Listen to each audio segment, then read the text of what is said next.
Good morning mga kapatid! Good morning! Ayan. Dapat po magandang mga ngiti natin dahil nagtagumpay na naman po tayo ngayong linggo. Amen po ba? Ayan. Tingnan niyo naman po yung kaliwat kanan nyo at bigyan niyo naman po ng magaganda at matatamis na ngiti ang ating mga kapatid. Ayan. Kasi napakaganda na umpisahan ang araw natin ng pagpupuri ng syempre may ngiti na may galak. Amen mga kapatid? Ayan. Hindi na natin patatagalin dahil alam ko kasi excited ko na rin kayong magpuri ngayong umaga. Pinatawag ko si Brother Dong para umpisahan ko tayo sa panalangin. Amen. Glory to Jesus. Sabi nga nung ni Brother Gabby, dun sa aming discussion yesterday, kapag pumupunta daw tayo sa simbahan or sa bahay-sambahan ng ating Panginoon, we should enter His gates, dun sa gate pa lang, with thanksgiving. And enter His courts with praise. So yung courts, mga kapatid, sabi doon sa Old Testament, yun yung bago pumasok doon sa innermost part of the holiest place ng temple, ay nandun na yung pagpupuri natin sa Panginoon. Amen? So sino sa inyo ang may dalang pagpapasalamat doon pa lang sa labas? Amen. Sa gate pa lang. Amen? At pagpasok ay dalang pagpupuri sa Panginoon. Amen? Glory to God. So sa ating pagsisimula, hilingin natin ang presensya ng Panginoon. Tayong lahat ay manalangin. Dakilang Diyos, purihin ka sa umagang ito na ikaw ang siyang patuloy nagbibigay ng buhay at kalakasan sa bawat isa sa amin. Maraming salamat, Panginoon, bagaman masama ang panahon, ay nagtagumpay po ang bawat isa sa amin na makarating sa iyong bahay-sambahan upang ikaw ay sampahin sa Espiritu at katotohanan. Lord, lumalapit po kami na may pagpapakumbaba sa lahat po ng aming po mga nagawang kamalian sa iyong harapan. Patawarin mo po ang bawat isa sa amin at hayaan mo na ang iyong habag ang extend mo sa bawat isa sa amin. Maging katanggap-tanggap ang aming gagawing paglilingkod sa iyo, God.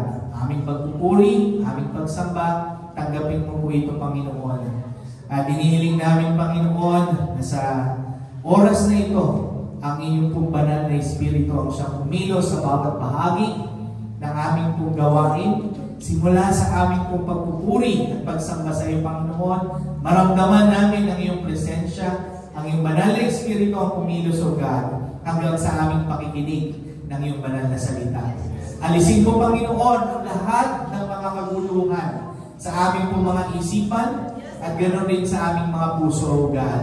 Hayaan mo, Panginoon, na mapuri ka namin ng may pagpapasalamat at may pagsamba na puno ang aming pong thanksgiving sa iyo, God. In the mighty name of Jesus Christ we pray. Everybody shout, Amen! Amen! Lahat ng excited magpuri sa ating Panginoon sa ating praise the Lord! Hallelujah! We worship you, Jesus! Hallelujah! Oh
Music with our heavens, we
Lagi po siya nagpapaalala kada end of the month.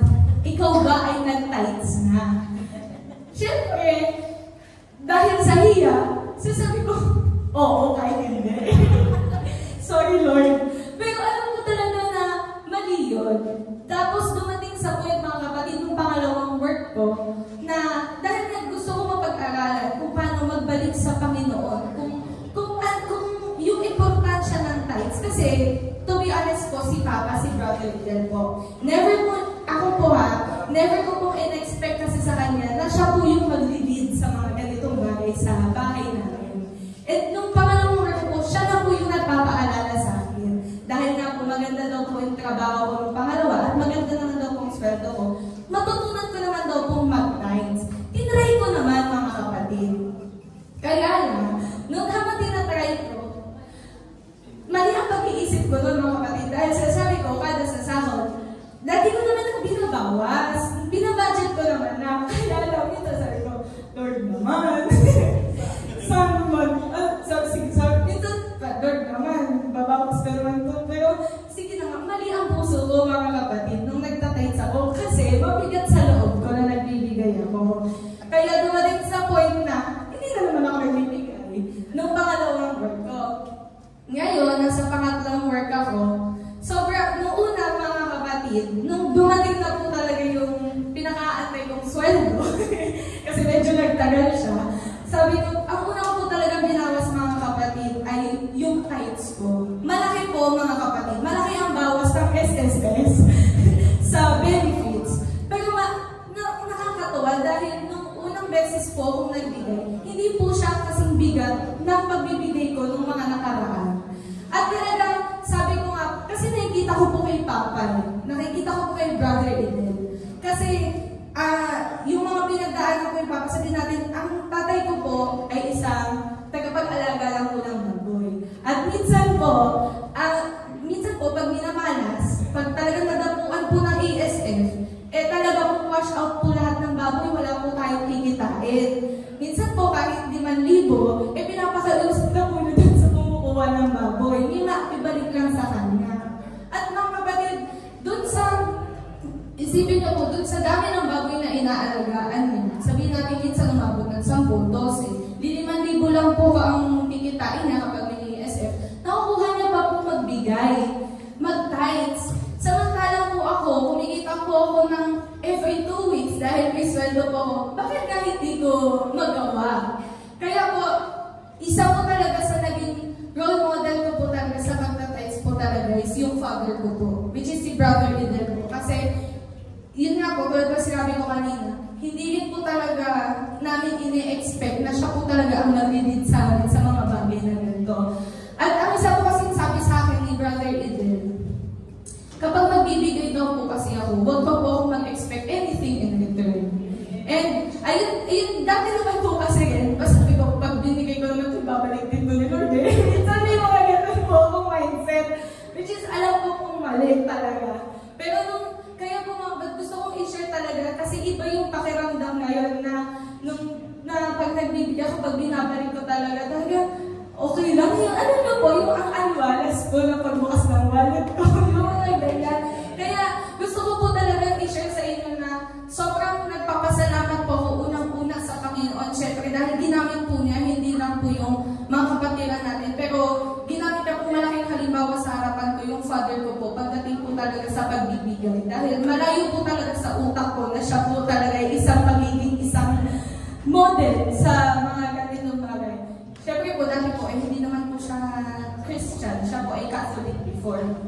At sobrang nagpapasalamat ako sa Panginoon kasi nga, sabi nga sa kanta dito, I am surrounded with the favor of the Lord and the love of the Lord sa buong taon, sa buong buhay ko, kahit man minsan ako ay nadadapa, nandun pa rin po mga kapatid na talaga pinagpapala ako ng Panginoon, pinagpapala ko ang Panginoon at tayong lahat po ay pagpapalaan ng Panginoon. Amen? Ayan. Kaya atin pong yung ating mga ulo at tayo po ay magdasal sa ating ginawang pagbibigay. Panginoon, maraming salamat po sa araw-araw na pagtuturo niyo sa amin, Panginoon, ng pagbabalik sa inyo, Panginoon, sa pagpapakita sa amin ng mga bagay na kayo lang ang kayang mag-provide, Panginoon. Panginoon, nilalapit po namin sa inyong harapan ang mga handog at ikapo na ito. Tanggapin niyo po ito, Panginoon, bilang isang simbolo ng aming pagpapasalamat sa walang sawa niyo pong pagpapala at pagmamahal sa aming lahat. Panginoon, tulungan niyo po kami gamitin ang mga pagpapalang ito sa ikalalago pa po ng inyong mga salita at sa ikalalago pa po ng inyong iglesia. Maraming salamat po sa blessings sa bawat isa sa amin, physically, mentally, emotionally, financially, lalo-lalo na po spiritually, Panginoon. Maraming salamat po sa pagtupad po ng inyong mga pangako na hindi niyo po kami iiwan kailanman, Panginoon. Lahat ng ito po ay binabalik namin sa inyong matamis sa pangalang ng Jesus. In Jesus' name we pray. Amen. At di na po natin patatagalin. Aking nga po tinatawagan ang ating preacher po for today, si Elder Rod po. Praise the Lord. Tunay na nakakuti ng Panginoon sa atin.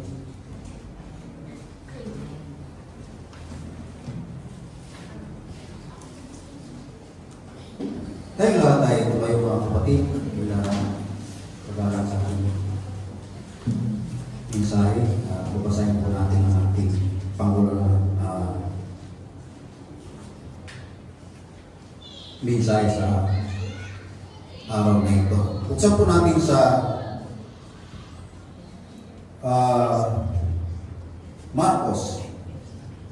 Mark chapter 10 verse 45.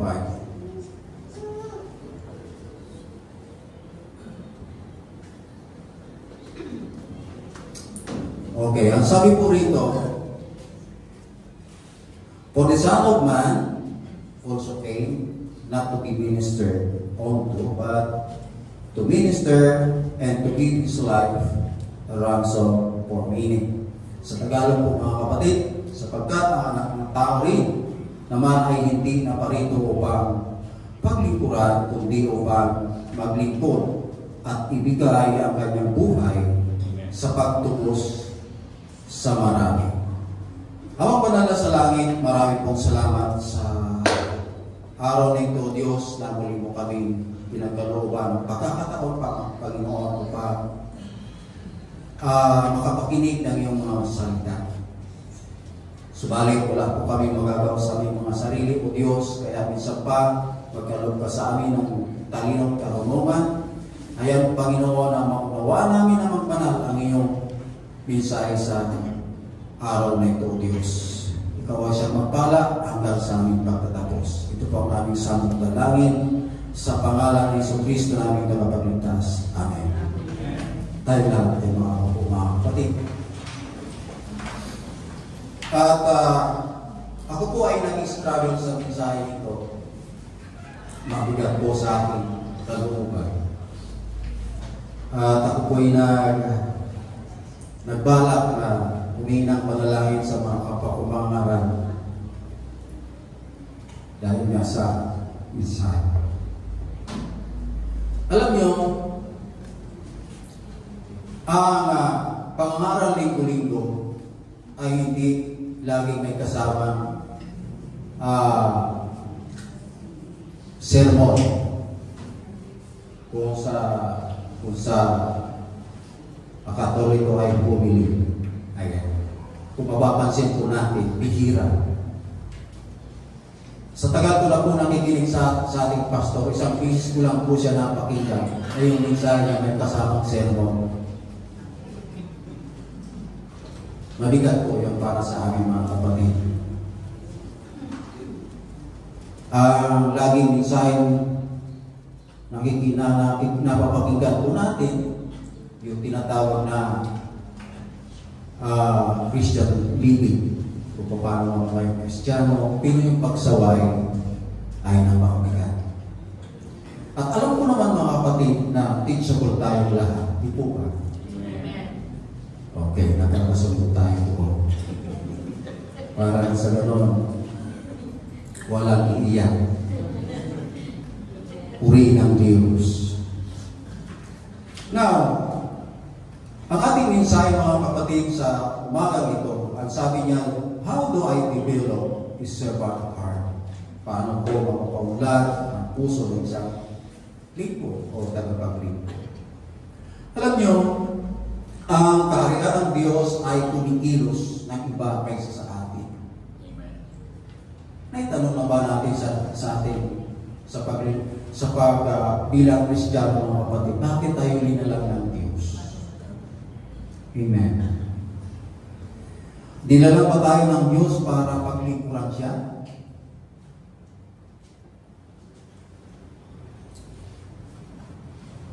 Hindi po tayo linalang ng Diyos para paglingkuran siya. Linalang po tayo ng Diyos para ang Diyos ang siyang maglingkod po sa atin. Doon po sa ating binasa mga kapatid,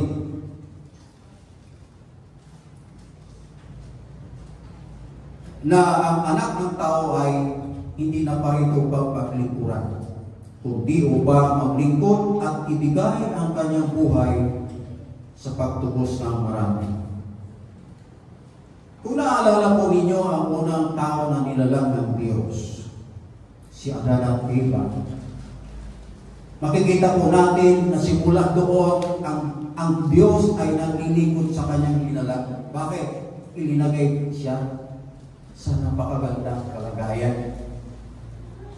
Pinaglingkuran sila ng Diyos, hindi po sila pinagkulang. At kung nagkasala ang tao mga kapatid, at nakita nila na hubad sila, nandun pa rin ang paglilingkod ng Diyos sa kanila. Binagyan silang sapat na damit na dapat po nila damitin, isuot. So tayong lahat mga kapatid, o tayong mga Kristiyano, tayo po ay tinawag hindi para maglingkod sa Diyos, kundi para sumunod sa kanyang mga utos. Ang pagsunod sa utos ng Diyos mga kapatid ay ito ang klase ng pagsasamba natin po sa Diyos. Hindi ito ay paglilingkod, kundi ito po ay pagsamba sa Diyos. Amen.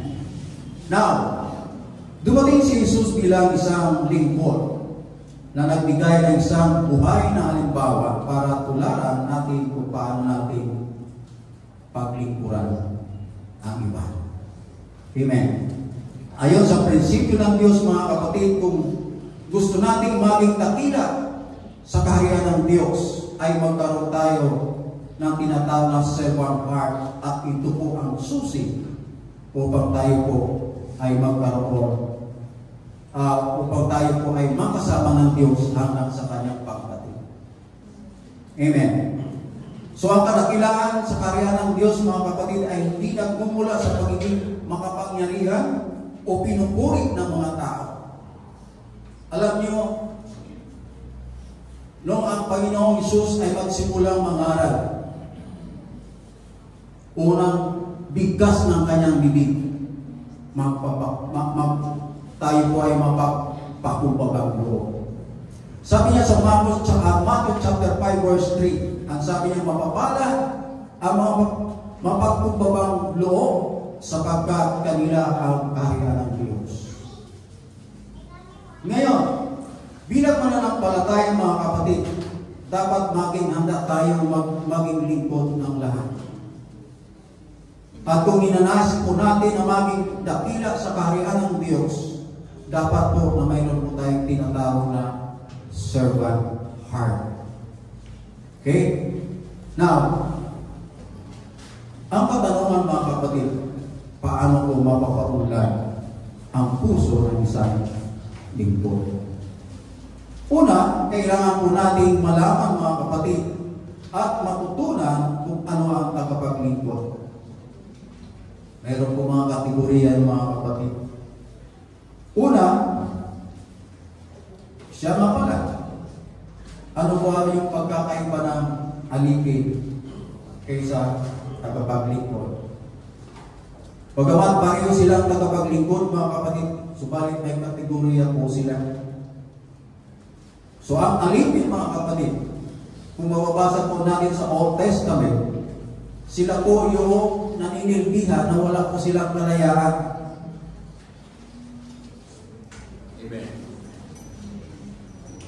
Kahit anong sabihin ng kanilang Panginoon, susunod sila. Naalala niyo si Abraham at si Agar. Si Agar ay alipin ni Sarah.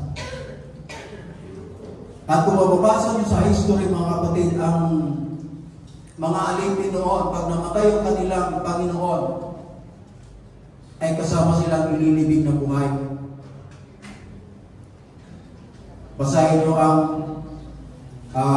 history ng Egypt, mga kapatid. At isa pang halimbawa, mga kapatid, bago naging Pangulo ng Amerika si Abraham Lincoln during noong 1860, mga kapatid. Bago siya maging Pangulo, lahat ng black people sa Amerika ay alipin. Kaya siya po ay nagkaroon ng public debate laban kay Stephen Douglas. Ang sabi niya, nasusulat sa langit ng Amerika, lalaya ang alipin. Kaya siya ay naging Pangulo, ang itim ay lumaya sa pagkalipin. At doon din po siya, pinag-assassinate, pinatay po siya. So, kung makikita po natin, yung binasa po natin, ang Diyos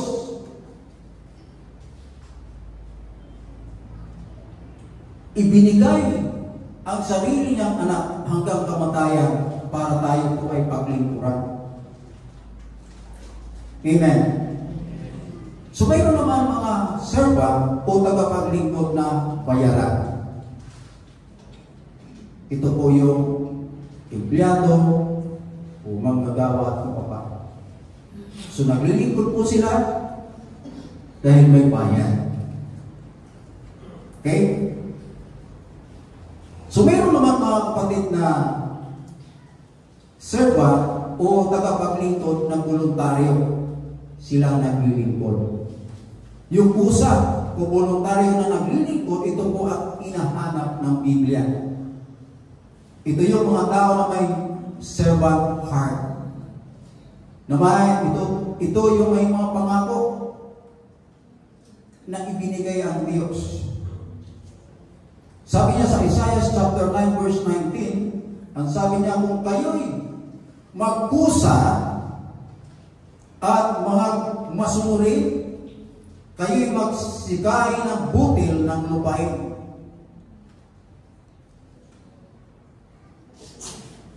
So yung inahanap pala sa atin para tayo magkaroon ng servant heart, tayo po ay magkusa. Sa talatang ito, mga kapatid, itinatag ni Isaiah ang bunga ng pagsunod. Ang buhay na kagalakan at pagpapala ay natural na resulta ng pagsunod sa mga batas ng Diyos.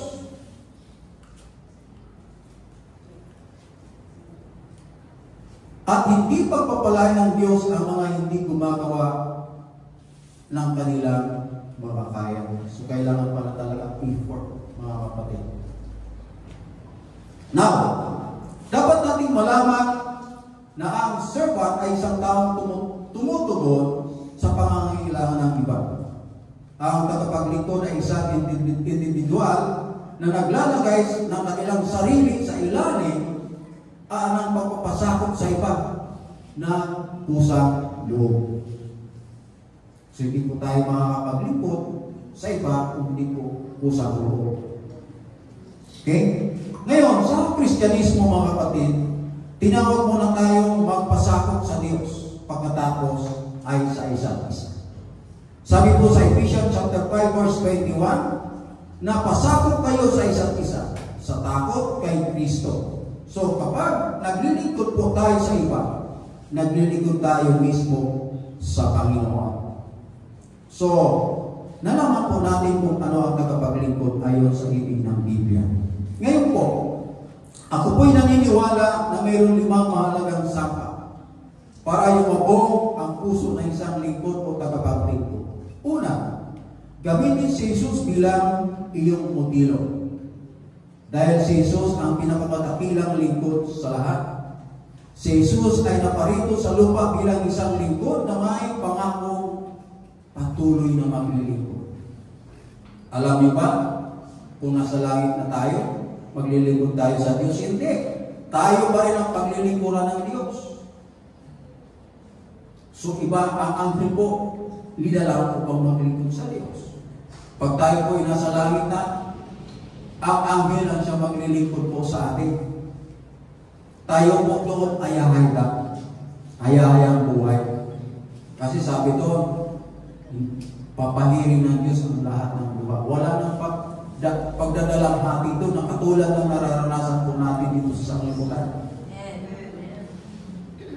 Alam niyo, kung ang pagparito ng ating Panginoon sa mundo, ang paglingkuran siya, ang ating kaligtasan o sanctification ay maaaring hindi kailanman mangyari. Bakit? Hindi po siya pamamatay. Kasi pagtatanggol po siya ng kakasunod niya. Maging si Herodes at Pilato, mga kapatid, ipagtatanggol siya kung ang Panginoon ay pumunta rito na paglilingkuran ng tao. Bakit? Si Herodes at si Pilato, mga kapatid, naniniwala na si Jesus Christ ay walang kasalanan. Kung na pumunta ang Panginoon dito para paglingkuran ng tao, ano na lang sabihin ni Pilato at ni Herodes, "Oy, mga Hudyo kayo, baka kayo ang patayin ko." Diba? So hindi ang anak ng tao ay pumunta rito para paglingkuran tayo hanggang kamatayan. So bilang isang lingkod, mga kapatid, kagaya ng sinasabi ko na si Jesus ay nagbigay ng isang buhay na ating bawat para tularan natin kung paano natin pakikitunguhan ang iba at ang mabuting pakikitungo ang dapat natin gawin sa ating relasyon sa iba. Dito po sa John chapter 13, mga kapatid,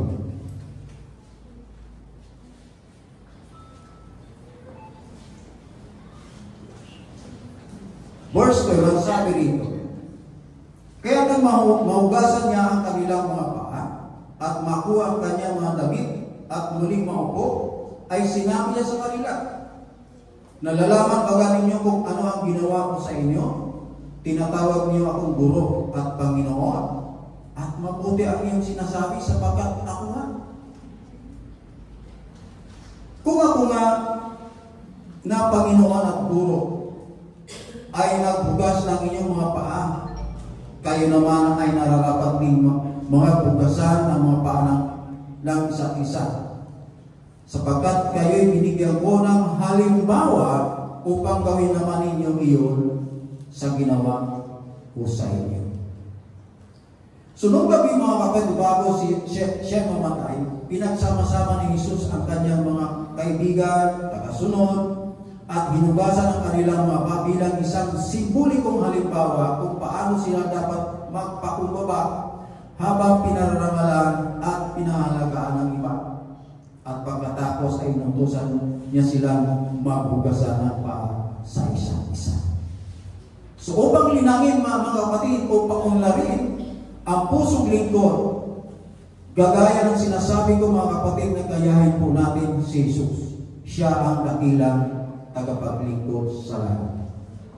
Number 2, kung gusto natin maging dakila sa kaharian ng Diyos, dapat tayong maging mapagpakumbaba. Kapag nabasa po natin ang halimbawa ni Jesus para sa kanyang mga disipulo, talagang bibigyan niya tayo ng dalawang pagpipilian. Una, maaari nating piliin na paglingkuran ang ating sarili. Pangalawa, pipiliin natin maglingkod sa iba. Kung pipiliin po natin paglingkuran ang ating sarili, mga kapatid, hindi tayo maaaring maging kanyang mga disipulo. Dahil itinuturo niya sa kanyang mga disipulo, mga kapatid, na kung sila ay susunod sa kanya, kailangan nilang maging handa na ilagay ang kanilang sarili sa huli. At kung pipiliin po natin maglingkod sa iba, kung gayon, ay pinapakita natin sa iba ang kanyang pagmamahal at sa ganung paraan malalaman nila na tayo ay kanyang mga disipulo. Sa Marcos chapter 9 verse 35, ganito po ang sinasabi.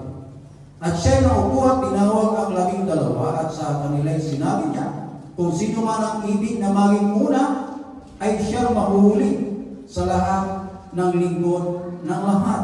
John 13:35. Sa ganito'y mga titilalan ng lahat ng mga tao na kayo ang aking mga alagad kung kayo'y may pag-ibig sa isa't isa. Self-explain na po yun ito mga kapatid. Hindi ko na pwede ipaliwanag pa. Sasabihin ko sa inyo mga kapatid, ang kaharian ng Diyos ay kumikilos ng iba sa ating makalupang sistema at istruktura. Ang kadahilanan sa kaharian ng Diyos, mga kapatid, ay hindi nagmumula sa pagkaroon ng mga posisyon ng kapangyarihan o pagpupuri sa mga tao o galing sa mga tao.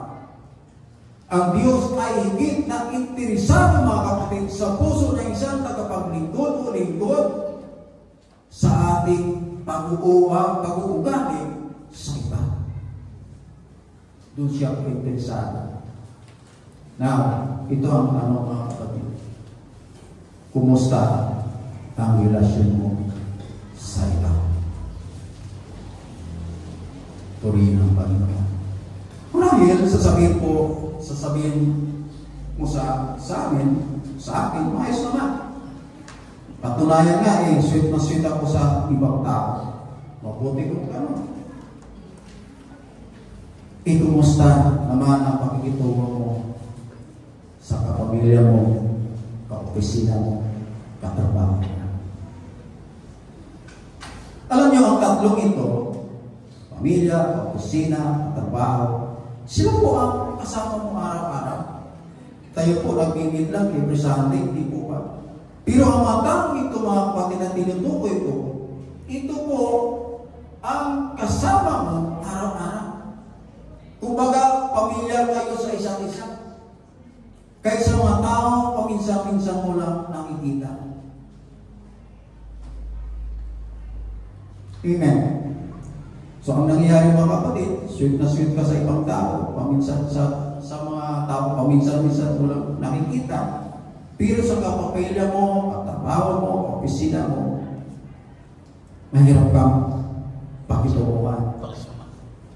O mahirap kang malapitan. Alam niyo kung bakit? Kasi para kang tigre.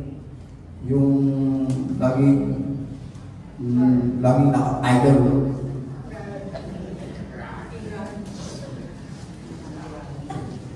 Alam niyo, no? Elementary ako mga kapatid. Meron kami napakatapang na teacher. Kasi wala pa si Turbo noon kasi. Ngayon, may ng Turbo eh. Hindi na uubray. Pero no, pag yung teacher na yung absent, tuwang po yung mga estudyante, sana hindi na lumating si sir. Para silang nakalaya, para silang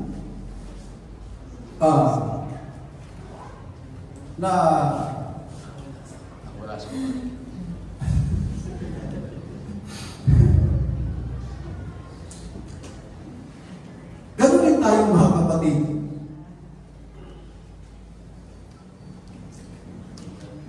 Sa ating mga kapamilya minsan na sa ibang tao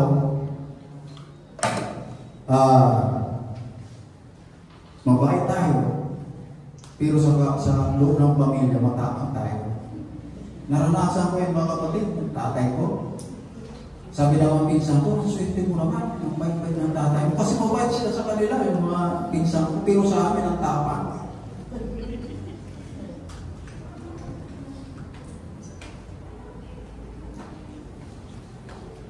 So sa ating mga Kristiyano, maaari nating iwasan ito. Kasi kung tayo po ay may ganito pag-uugali, umiiwas po sila sa iyo. Kung maaari lamang, ayaw ka nilang makita. Alam nyo, natutuwa at nakakaramdam sila ng kapayapaan pag wala ka sa presensya nila. Sabay sasabihin niya na sana hindi na siya bumalik. Kulang na lang sabihin nila na sana mag-disappear na lang siya. So, ganito pag-ugali mga kapatid, kung mayroon ka, ikaw mismo ang maapektuhan. Hindi sila. Kasi kahit na may kasama ka, pero sa katotohanan kung nag-iisa ka.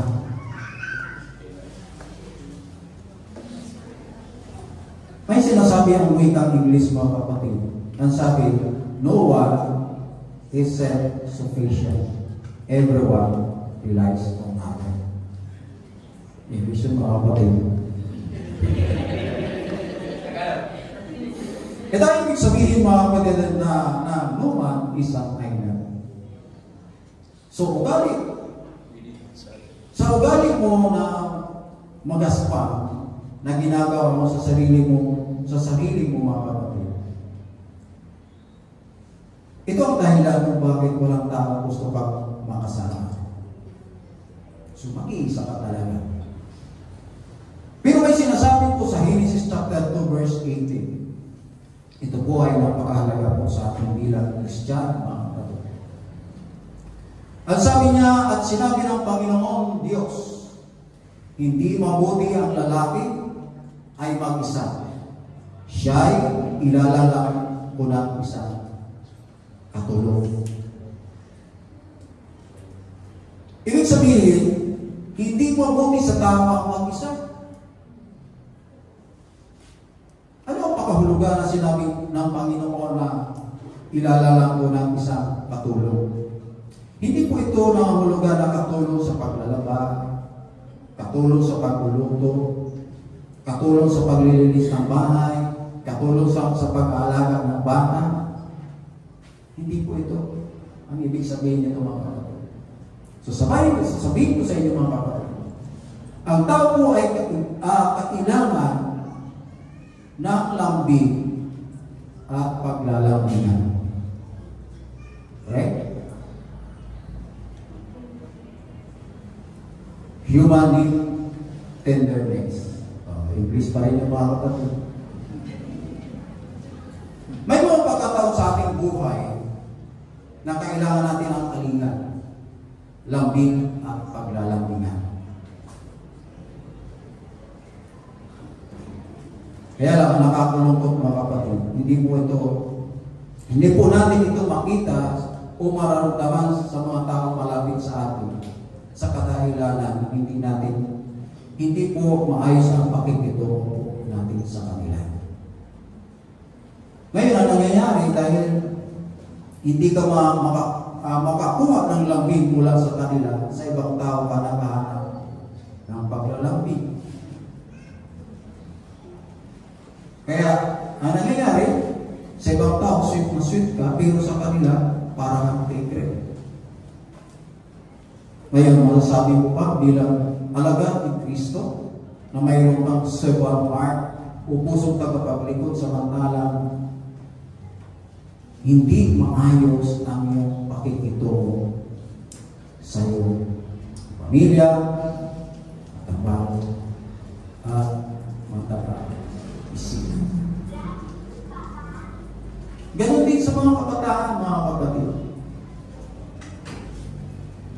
Nirespeto ninyo ang iyong mga kaibigan, pero hindi nyo nirespeto ang iyong mga magulang. Sa mga nanay at tatay, mga kapatid. Kaya ako'y naniniwala, ang salita ng Panginoon nagsasabi na yung mag-asawang Kristiyano bawal maghiwalay. Kasi kung hiwalayan mo yung partner mo, wala kang servant heart. Pusong lingkod ang hinahanap ng Diyos, mga kapatid.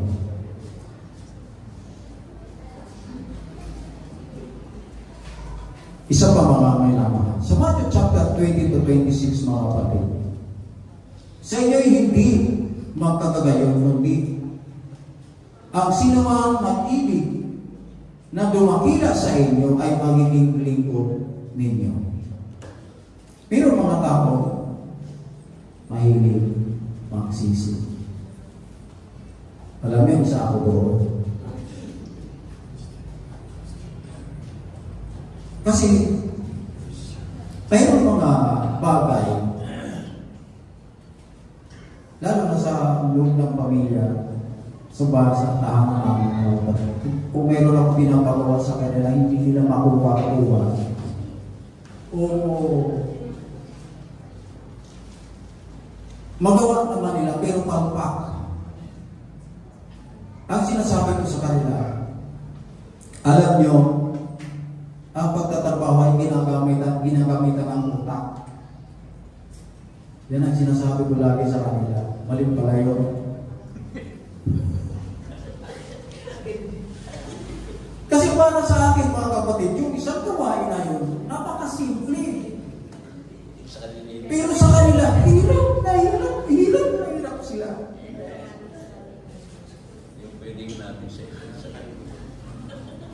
Alam niyo kami nung maliliit ko mga kapatid,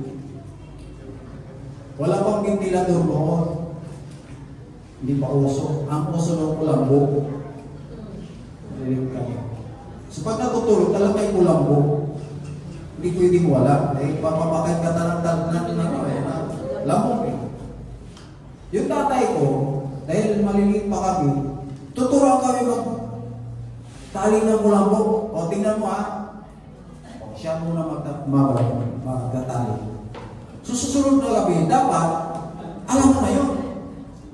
Kasi titingnan ka eh. Pag hindi pa mo nakuha, yung yangkok sa dingding namin, lalapat sa likod mo sigurado. 100% yan. Kaya kami, pag tinuruan, buong araw yung mga batid. Pinakaharalan namin yun. Nakuha ko yung mga patagubali na yun. Masama pala yun. Kaya minsan, totoo naman mga kapatid na mayroong mga bagay na napakasimple sa'yo, pero sa iba napakahirap. So ang taong ganito pala mga kapatid, ay isang ang pagkakilala niya sa sarili mataas siya. Ang pakiramdam niya, siya lang ang marunong, may alam. Kaya, ang nangyayari, pagpalpak yung kasama niya, nandun po yung sinisisi lagi. At ito yung taong gusto nila, lagi silang i-recognize sa lahat ng bagay at kuha sa katungkulan o kapangyarihan. Mayroon doon sa probinsya ng asawa ko mga kapatid na katulad din namin na wala rin sa buhay. Pero nung nanalo yung Neo na panalig niya, napunta siya sa munisipyo, doon siya linagay. Na yung mga bahay, pag tinawag siya na yung pangalan niya, pinapagalitan. Huwag mo akong tawagin na ganyan. Tawagin mo akong ma'am. Di ba? Ang tao po, mga kapatid, rank conscious talaga. Totoo naman. Amen. So sa mga salita mga kapatid, ito yung tao na gusto siyang pagsilbihan ng iba. Nagpapapanginoon talaga. Tama sa pastor. So ang isang madlang mga kapatid sa pagiging mabuting lingkod ay ang pagnanais na lagi siyang pinapapurihan o nasa kapangyarihan, nais niyang laging kinikilala ng iba at pagdakila sa sarili. Okay, tapos na ang sermon mga kapatid. Basahin po natin sa Lucas chapter 2 ay chapter 22.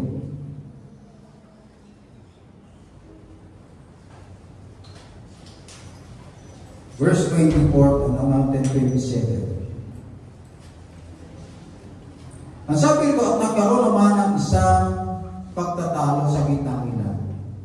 Kung sino sa kanila ang ibibilang na pinakadakila, at kanyang sinabi sa kanila, ang mga hari ng mga hintil ay napapanginoon sa kanila, at ang mga may kapamamahalaan sa kanila ay tinatawag na mga tagapagpala. Datapwat sa inyo, hindi gayon, kundi bagkus, ang lalong dakila sa inyo ay maging tulad sa mga sa lalong bata, at ang namumulo ay maging gaya ng naglilingkod, sapagkat alin sa lalong dakila ang nakaupaga sa dula o ang naglilingkod? Hindi baga ang nakaupo sa dula. Datapwat, ang sabi ng Panginoon, datapwat, kayo'y nasa gitna ninyo na gaya niya o naglilingkod. So tayo mga kapatid, bilang bagaman tayo yung mga tinatawag na royal priesthood, dapat po tayo laging may tinatawag na servant heart. Pangatlo mga kapatid, ipakita natin ang ating pagmamahal sa Diyos sa pamamagitan ng pagmamahal sa iba. Sa John chapter 15 verse 12, ang sabi rito, ito ang aking utos, na kayo ay mga ibigan sa isa't isa, na gaya ng pag-ibig ko sa inyo. So sinasabi ng Panginoong Hesus sa kanyang mga disipulo, mga kapatid, na kung mahal natin siya, sundin ang kanyang mga utos. Sa madaling salita, ang ating pagsunod ay isang panlabas na nagpapakita ng ating pagmamahal sa Diyos. Kapag sinusunod po natin ang utos ng Diyos, nagpapakita na tayo ay may puso tagapaglingkod. So nais po natin basahin ng Colossus chapter 3 verse 23. Ang sabi rito, ano ang inyong ginagawa ay inyong gawin ng buong puso na gaya ng sa Panginoon at hindi sa mga tao. So, ang talata dito mga kapatid ay nagtuturo o pagtuturo ni Pablo sa Kristiyanong alipin. Sabihin niyo mga kapatid, mayroong isang Panginoon at siyang alipin na convert na Kristiyano. Ito po si Pilimon. Siya yung amo ni Onesimus. Si Onesimus po ay alipin niya. So, nung naging pareho silang Kristiyano, ito po ang advice ni Pablo sa kanila. So, bagamat ito po ay ina-address ni Pablo sa Kristiyano alipin, gayon pa man, ang mga prinsipyo ay naakot sa lahat ng mga Kristiyano at para sa lahat ng ating pinagtatrabahuhan na maglingkod na parang naglilingkod sa Diyos. Yan ibig sabihin ni Apostol Pablo kay Onesimus. So ito para sa magandang dahilan mga kapatid. Ang ating ultimate reward ay nasa Diyos. Hindi galing sa mga tao pinaglilingkuran po natin, kundi galing sa Diyos mismo. Amen. At sa mga salita ni Pablo mga kapatid ay nagpapaalala sa atin na anuman ang ating posisyon sa buhay, ang Diyos ang siyang umahatol sa lahat ng ating ginagawa, kaya lahat ng ating paglilingkod ay talaga para sa Diyos lamang, hindi po sa tao. Amen.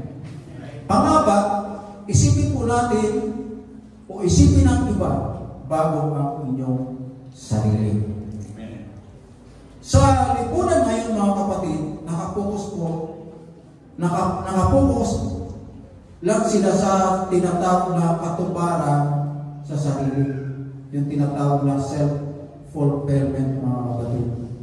Salit na gawing prioridad ang paglilingkod sa Diyos at sa iba.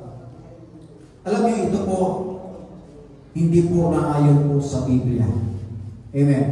Sa Philippians chapter 4 at chapter 2 verse 3 and 4, ganito po ang sinasabi, na huwag ninyong gawin ang anuman sa pamamagitan ng pagkakapikampi o sa pamamagitan ng pagpapalalo, kundi sa kababaan ng pag-iisip, na ilagay ang bawat isa ang iba na lalong mabuti kaysa kanyang sarili. Verse 4, huwag tingnan ng bawat isa sa inyo ang kanyang sarili, kundi ang bawat isa naman ay sa isa't isa.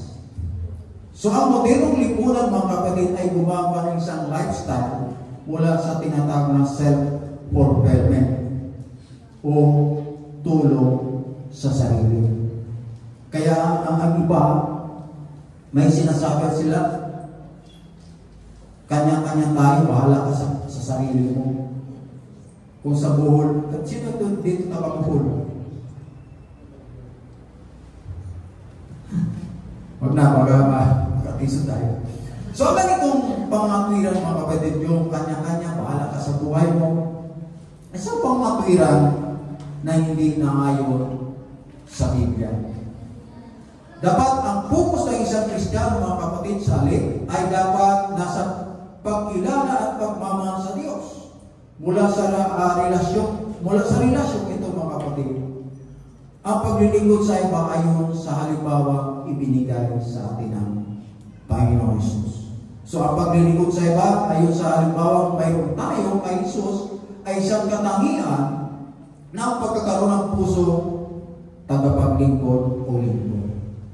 Number 5, gamitan ang inyong mga kaloob upang makapaglingkod. Amen. 1 Peter chapter 4 verse 10. Ano ang sabi? Na ayon sa kaloob na tinanggap ng bawat isa ay ipaglingkod sa inyo rin na gaya ng mabubuting katiwala ng masaganang biyaya ng Diyos. Yung mga Kristiyano, mga kapatid, umibig talaga sila sa Panginoon. Kaya yung mga ari-arian nila, ibinita nila lahat at binigay sa mga apostol.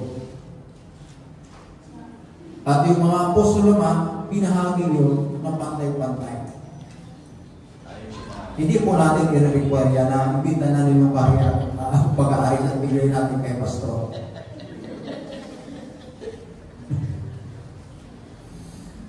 So, patuloy na inilarawan ni Pedro, mga kapatid, kung paano dapat mamuhay ang mga Kristiyano bilang tugon sa pagkaalam na ang katapusan ng lahat ng bagay ay malapit na. So kagabi, timo namin sa pag-usap namin, end of the world talaga, mga kapatid. Naniniwala pa kayo na malapit na? So ang pagkaalam na si Kristo ay babalik anumang oras ay dapat lagi kong naka-apekto sa ating pag-isip tuwi-tuwi na. Amen. Ang mga Kristiyano ay hindi dapat lagi na mamumuhunan sa ating sarili sa isang mundong lilipas. Ang mga mananampalataya, mga kapatid, ay hindi dapat ilihis ang kanyang sarili sa mga kasiyahan na makikita natin upang tayo po ay magpakasawa doon. Sa halip, dapat nating i-manage ang ating isipan para sa mabisang pananalangin at pagmamahal sa isa't isa ng malalim, kabilang ang pagbabahagi ng ating mga tahanan at pagkain sa mga Kristiyano na nangangailangan. Kaya ba natin yun, mga kapatid? Ngayon, sa panating ito, mga kapatid, sinasabi ni Pedro na dapat tayo magkaroon ng ibang pananaw mula sa iba sa mundo tungkol sa anumang matatawag po natin na atin.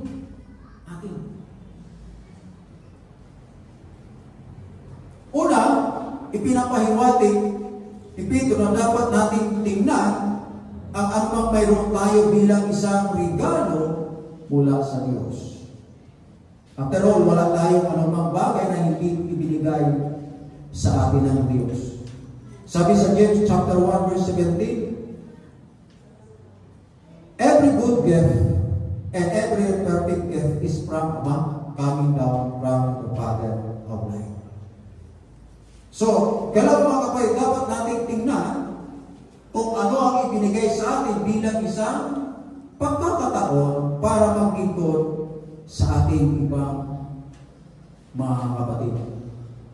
Sa madaling salita, hindi natin dapat tingnan ang anumang bagay na atin bilang limitasyon para magamit sa paglilingkod sa ibang mananampalataya. Ang katiwala, mga kapatid, ay isang pinagkatiwalaan pamamaraan ang hari-harian ng iba. Isa tayo doon. Ngunit ang bawat mabuting bagay na mayroon tayo ay atin lamang sa pamamagitan ng biyaya ng Diyos at nilayon at gamitin para sa Kanyang layunin. So lahat na sinasabi ng ating mga kapatid, ang layunin po nito para ipaglingkod po natin sa iba. Ipinamahala lang ito sa iyo. Now, ang pagkabigong gamitin ang mga kaloob ng Diyos sa atin upang paglingkuran ang isa't isa ay ang pagkabigong maging isang mabuting katiwala. So lastly, mga kapatid, ang matalinong paggamit ng lahat ng mayroon tayo upang paglingkuran ang isa't isa ay bahagi ng pagtupad sa ating layunin bilang mga taong itinalaga ng Diyos. So tinawag tayo ng Diyos para maglingkod sa iba. So ako umasa mga kapatid na nasagot ang katanungan, how I do? How do I develop a servant heart? Sana lahat tayo may servant heart, mga kapatid. So tayo lahat ay tumayo rin ng Diyos. Ibigay natin ang ating mga sarili sa Diyos at tayo po ay saliksikin ang Kanyang kagandahang loob, kabutihan. At ito rin ang mga panahon, oras na maaari natin siyang pasalamatan sa lahat ng mga pagpapalang, mga bagay na pinagkatiwala niya sa atin na tinatamasa po natin ngayon. At kung tayo po rin may mga suliraning o problema, ito rin ang panahon o oras na pwede natin ilapit sa Diyos ang ating mga problema.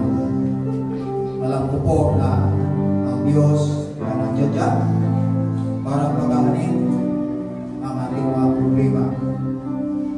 Hallelujah. May makaramdaman naman tayo, mga kapatid. Ilapit po natin sa Diyos. Hilingin po natin ang kagalingan na nagmumula sa Kanya. Sa bagay na ito, ay sama-sama tayo manalangin tungkol diyan. Hallelujah. So, simulan mo kapatid. Mangusap ka sa Diyos. Sabi ng Panginoon sa Salman 2:3 na nakakaipon sa Kanyang pangalan nandun siya sa kanilang kalulunan. Kaya Panginoon, mga kapatid, nandito po siya. Hindi po tayo naluarsa. Hallelujah. Nandito siya. Ang presensya niya mga kapatid. Ang gagawin mo lang, manampalataya ka sa Kanya. Hallelujah. Praise the Lord. Amen.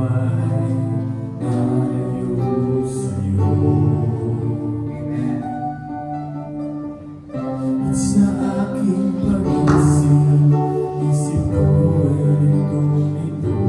Lord. Oh Jesus, tulungan mo ako, nais ko mabalik sa iyo. At sa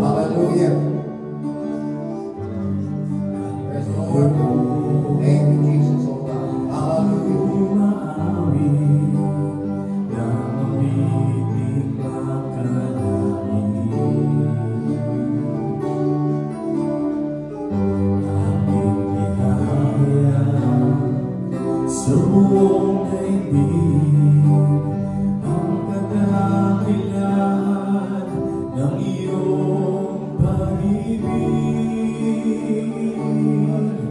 At sa aking pagbabalik, muli ko nakamit ang pagpapatawad mo. Walang kapalit, narito ang puso ko, umawit sa'yo. Jesus, gamitin mo muli ang buhay ko. Nais ko maglingkod sa'yo. Purihin ang Panginoon, pati church. Kita Sabay ka nila, Panginoon Diyos. Ito ang Panginoon.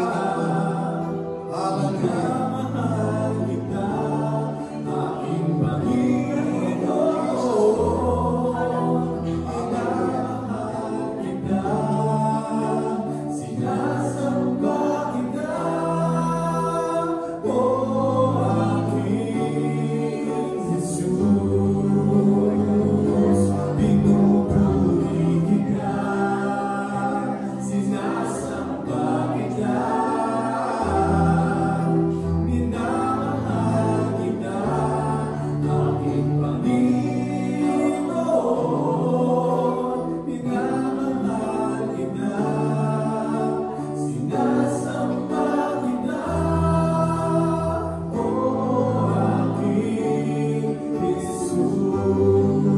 Amen, Lord. Hallelujah. Pinupuri kita, sinasamba kita, minamahal kita, aking Panginoon. Minamahal kita, sinasamba kita, o aking Jesus. Gamitin mo,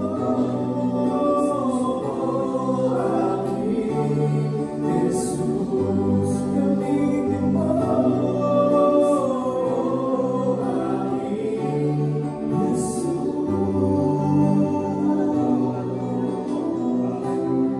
Panginoon, ang mapalala sa langit. Dalangin po namin, Panginoon, na bigyan po namin ang bawat isa sa amin na puso, lingkod o Diyos na ayon sa iyong kalooban. Ayaw mo, Panginoon, na mapagsilbihan namin ang aming kapwa. At tingnan namin, Panginoon, ang iyong halimbawa kung paano po patuloy ka na nilingkod sa amin. Turuan mo kami sa bagay na ito, mga kanan. Hallelujah. At maraming salamat, Panginoon, sa iyong mensahe na o Diyos ay aming pong kaunawaan. At ay tulungan mo kami na ay pamuhay namin ito sa aming pang-araw-araw na pamumuhay. At lalo na Panginoon ay ibahagi namin sa ito. Maraming salamat, Aba. At muli mo kaming dalhin sa susunod naming gawain na dala ang aming tagumpay na tumula sa iyo, Diyos. At sa aming papuwi, muli mo kaming ingatan kung paano mo kami ingatan papunta rito. Ay ingatan mo rin po kami pauwi sa aming mga tahanan. Maraming salamat, Panginoon. At ito ang aming samot na langit sa pangalan ni Kristo, aming tagapagligtas. Amen. Tapos po natin ang ating mga kamay. Tapos mga kapatid, paalam na. Ang biyaya at pagmamahal ng Diyos ay sumanyong lahat. Tapos na po ang pagkain.